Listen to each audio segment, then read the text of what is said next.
जी हाँ दोस्तों, नमस्कार। तो सबसे पहले मैं अपने सभी विद्वान साथियों को, विषी बहनों को, सभी प्रिय मित्रों को जितेंद्र क्लासेस की इस ऑनलाइन कक्षा की तरफ से और मैं अपनी तरफ से आप सभी लोगों को बहुत बहुत अतल दिल की गहराइयों से स्वागत करता हूँ, साधुवाद देता हूँ और अभिनंदन करता हूँ।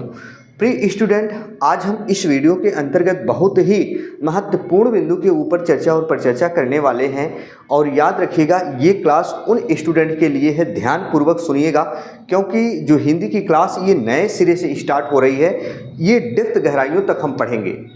जो हमारे स्टूडेंट यानी विद्वान साथी और विषी बहनें यूपीएसआई की तैयारी कर रहे हैं, यूपी ट्रिपल एससी लेखपाल की तैयारी कर रहे हैं, वहीं UP triple SC junior assistant की तैयारी कर रहे हैं, इन 3 प्रकार के कॉम्पिटिटिव एग्जाम के लिए मैं उनके सिलेबस को देखते हुए ये क्लास स्टार्ट कर रहा हूँ। और स्टूडेंट, मैंने देखा बहुत सारे स्टूडेंट जब हिंदी की प्रैक्टिस करते हैं तो वहीं उनके नंबर नहीं इंक्रीज होते हैं। रीज़न क्या होता है?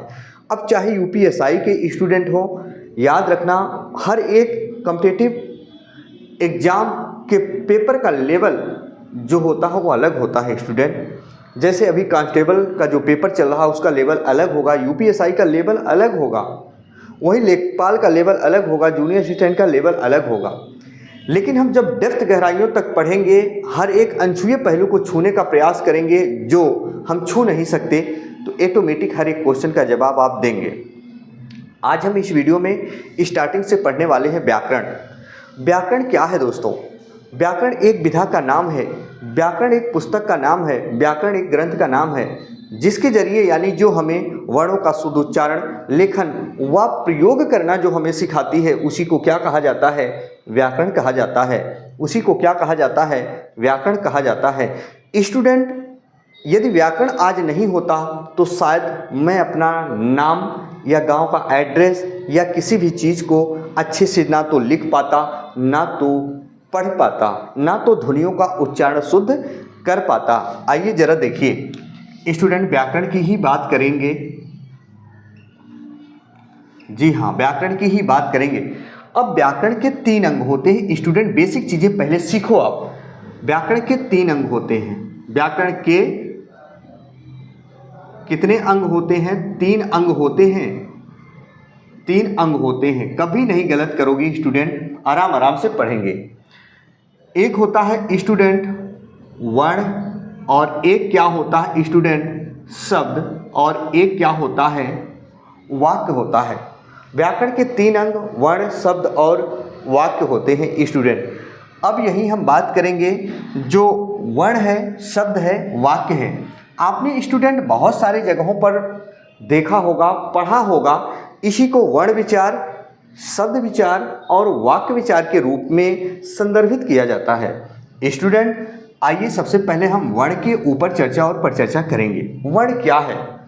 वर्ण स्टूडेंट याद रखना भाषा की सबसे छोटी इकाई है। भाषा की सबसे छोटी इकाई क्या होती है? वर्ण होती है, जिसका हम विखंडन या खंडन नहीं कर सकते हैं, जिसका अपना कोई अर्थ नहीं होता है। यहाँ तक की बात समझ में आई? तो आइए जरा हम एक चीज़ और देखेंगे। जो वर्ण है, वर्ण की डिफिनेशन क्या होती है स्टूडेंट? अब एक चीज़ अब और आप सुनो, बहुत इंपॉर्टेंट बिंदु के ऊपर चर्चा करेंगे। आपने देखा होगा, एक होता है ध्वनि। क्या होता है? ध्वनि। लेकिन जो हमारी हिंदी भाषा है स्टूडेंट, जो हमारी हिंदी भाषा है, क्या हमारी जो हिंदी भाषा है ये स्टूडेंट भास धातु से मिलकर बनी होती है। किस धातु से मिलकर बनी होती है? भास धातु से मिलकर बनी होती है। और भास का शाब्दिक अर्थ होता है क्या? भास का शाब्दिक अर्थ होता है विचार। भास का जो शाब्दिक अर्थ होता है वो क्या होता है स्टूडेंट? विचार होता है। आइए, विचार क्या होता है स्टूडेंट? जैसे हम सभी लोग होते हैं, अपने अपने मानस पटल में, अपने अपने दिमाग में जो भी कुछ गुनते धुनते हैं उसी को विचार कहा जाता है। लेकिन उसी विचारों को जब हम एक दूसरे के सामने, अपने मनोभावों को एक दूसरे के सामने अभिव्यक्त कर देते हैं तो उसे ध्वनि कहा जाता है। यानी मेरा कहने का मतलब यह हुआ स्टूडेंट, जब 2 व्यक्ति आमने सामने बैठकर सदैव अपने विचारों को एक दूसरे के क्या कर रहे हैं, अव्यक्त कर रहे हैं, उसी को क्या कहा जाता है, ध्वनि कहा जाता है। फिर सुनो एक बार, जब दो व्यक्ति आमने सामने बैठकर सदैव अपने विचारों को अव्यक्त करते हैं, उसी को क्या कहा जाता है, ध्वनि कहा जाता है। शायद परिभाषा समझ में ना आई हो। इसका मतलब यह हुआ, जैसे आप जो सोच रहे हो, मैं जो सोच रहा हूँ, आप जो सोच रहे हो मुझसे बता दिए, मैं जो सोच रहा हूँ आपसे मैंने बता दिया, तो उसी को क्या कहा जाता है दोस्तों, ध्वनि कहा जाता है। क्या कहा जाता है, ध्वनि कहा जाता है। लेकिन स्टूडेंट, ध्वनि को जब हम लिखित माध्यम का जामा पहना देते हैं या ध्वनि को जब हम लिखित माध्यम का रूप दे देते हैं, तो उसे क्या कहा जाता है, वर्ण कहा जाता है। आइए हम समझते हैं। स्टूडेंट, जब हम अपने घर परिवार में कभी काल या कभी बहुत समय पहले छोटे हुआ करते थे, या आज भी हम और आप देखते हैं, हम हमारे घर परिवार में छोटा बच्चा होता है, कम समझदार होता है, नादान होता है। सायंकाल की बेला पर हमारे पूर्वज, हमारे दादा दादी, नाना नानी या हमारे किसी भी पूर्वज सायंकाल की बेला पर बच्चों को पास बैठाकर ध्वनियों का उच्चारण कराया करते हैं, पढ़ाते हैं, मतलब शाम को बैठाकर। तो कहते हैं, बेटा जरा का कर, बेटा जरा खा कर, बेटा जरा गा कर। तो का, खा, गा, घा ऐसे बच्चा पढ़ता है। तो जब तक आप पढ़ते हो का, खा, गा, घा, अंगा, तो ये क्या हुई, ये ध्वनि हुई। स्टूडेंट, क्या हुई, ये ध्वनि हुई। लेकिन जब बच्चे को हम लिखने के लिए प्रेरित करते हैं, बेटा लिख जरा का, बेटा लिख जरा खा, बेटा लिख जरा गा, तो उसी को जो हम पढ़ रहे होते हैं, जब हम लिख देते हैं का, खा, गा, घा, तो याद रखना स्टूडेंट, जब हम ध्वनि को लिखित माध्यम का रूप दे देते हैं, तो उसे क्या कहा जाता है, वर्ण कहा जाता है। जब हम ध्वनि को लिखित माध्यम का रूप दे देते हैं, तो उसे क्या कहा जाता है स्टूडेंट, वर्ण कहा जाता है, जो भाषा की सबसे छोटी इकाई मानी जाती है, जो भाषा की सबसे छोटी इकाई मानी जाती है, जिसका अपना कोई अर्थ नहीं होता है, जिसको हम कभी भी दो भागों में डिवाइड नहीं कर सकते हैं। अब आपसे पूछेगा, भाषा की सबसे छोटी मौखिक इकाई क्या होती है, तो याद रखना मौखिक इकाई क्या होती है, ध्वनि होती है। और भाषा की सबसे छोटी इकाई या लिखित इकाई क्या होती है, वर्ण होती है। आइए हम अब इसको लिखने का प्रयास करेंगे, एक एक से समझेंगे। स्टूडेंट, जैसे देखो, वेरी वेरी इंपॉर्टेंट क्लास होगी और बेसिक कंसेप्ट हम सीखेंगे। आपसे कहे जब भाषा की सबसे छोटी, स्टूडेंट जरा देखो, भाषा की सबसे छोटी मौखिक इकाई क्या होती है, तो भाषा की सबसे छोटी मौखिक इकाई क्या बताना है स्टूडेंट, आपको ध्वनि बताना है। क्या बताना है स्टूडेंट, याद रखना हमेशा क्या बताना है, ध्वनि बताना है। जब यही चीज़ ऐसे पूछे, भाषा की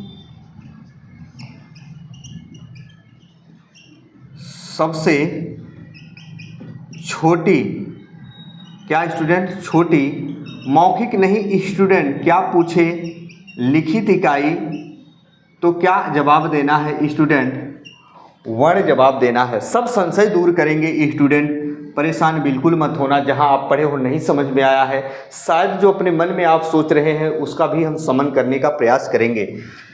अब देखो स्टूडेंट, अगर पूछे यहाँ क्या मौखिक तो बताना है ध्वनि, लिखित पूछे तो क्या बताना है, वर्ण। अच्छा, कभी कभी ये प्रश्न घुमा के पूछ लेता है इस प्रकार कि जरा देखो, ऐसे पूछ लेगा, भाषा की सबसे छोटी इकाई क्या होती है, सिर्फ इतना पूछेगा। जब ना तो मौखिक ना तो लिखित पूछे, सिर्फ पूछे भाषा की सबसे छोटी इकाई, तो याद रखना आपको क्या जवाब देना है स्टूडेंट, तब भी जवाब देना है वर्ण। अगर वर्ण ऑप्शन में ना हो तो आपको क्या जवाब देना है स्टूडेंट, अक्षर। बात समझ गए, अगर ऑप्शन में वर्ण ना हो तो क्या जवाब देना है दोस्तों, अक्षर जवाब देना है, ऐसे देना है।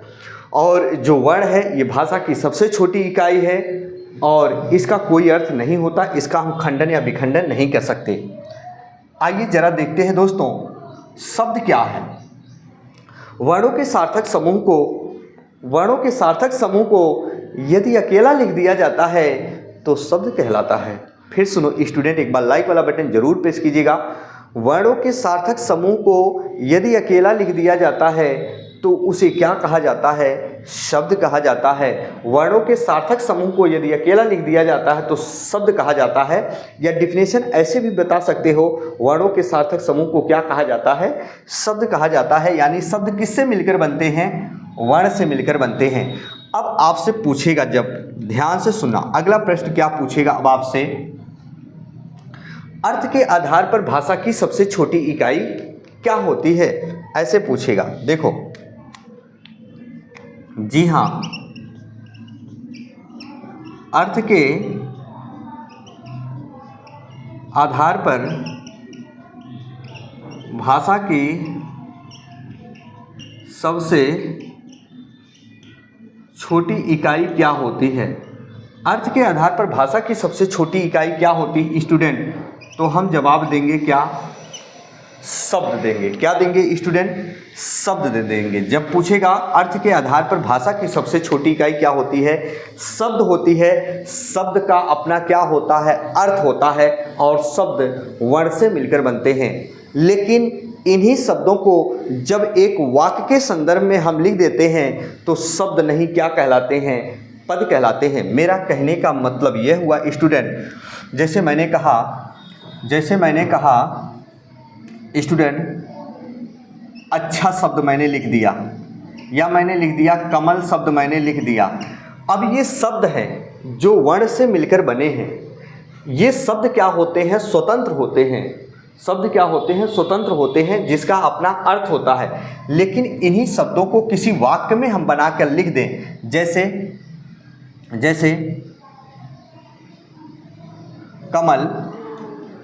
कमल कीचड़ में खिलता है, कीचड़ में खिलता है, ऐसे दे दिया स्टूडेंट। पूछेगा यहाँ कमल क्या है? तो कमल यहाँ शब्द नहीं कहोगे।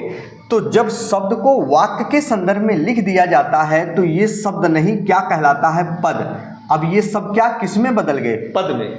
तो शब्द को जब वाक्य में लिख दिया जाता है तो उन्हें शब्द नहीं, पद कहा जाता है। और शब्द स्वतंत्र होते हैं। वर्णों के सार्थक समूह को यदि अकेला लिखा जाता है तो वो शब्द होता है। समझ गए होंगे। आइए दोस्तों, अब अगले नंबर पर चलते हैं, है ना। अर्थ के आधार पर भाषा की सबसे बड़ी इकाई क्या होती है? अर्थ के आधार पर भाषा की सबसे बड़ी इकाई क्या होती है? तो अर्थ के आधार पर भाषा की सबसे बड़ी इकाई स्टूडेंट क्या होती है? वाक्य होता है। अर्थ के आधार पर भाषा की सबसे बड़ी इकाई क्या होती है स्टूडेंट? वाक्य होता है। वाक्य किससे मिलकर बनता है? तो शब्दों के सार्थक समूह को क्या कहा जाता है? वाक्य कहा जाता है। शब्दों के सार्थक समूह को क्या कहा जाता है? वाक्य कहा जाता है। वाक्य की डिफिनेशन भी पता चली। और अर्थ के आधार पर भाषा की सबसे बड़ी इकाई क्या होती? वाक्य। अब पूछेगा अर्थ के आधार पर भाषा की कुल कितनी इकाइयाँ होती हैं, कितने अंग होते हैं अर्थ के आधार पर? जैसे देखो स्टूडेंट, अर्थ के आधार पर भाषा की कुल कितनी इकाई होती है? अर्थ के आधार पर भाषा की कुल कितनी इकाइयाँ होती हैं? इकाई होती है। तो अर्थ के आधार पर भाषा की कुल कितनी इकाइयाँ होती हैं? दो। एक क्या होगा दोस्तों? शब्द। और एक क्या होता है? वाक्य होता है। ये दो का अर्थ निकलता है, जबकि वर्ण का कोई अर्थ नहीं निकलता है। एक बार स्क्रीनशॉट लो स्टूडेंट।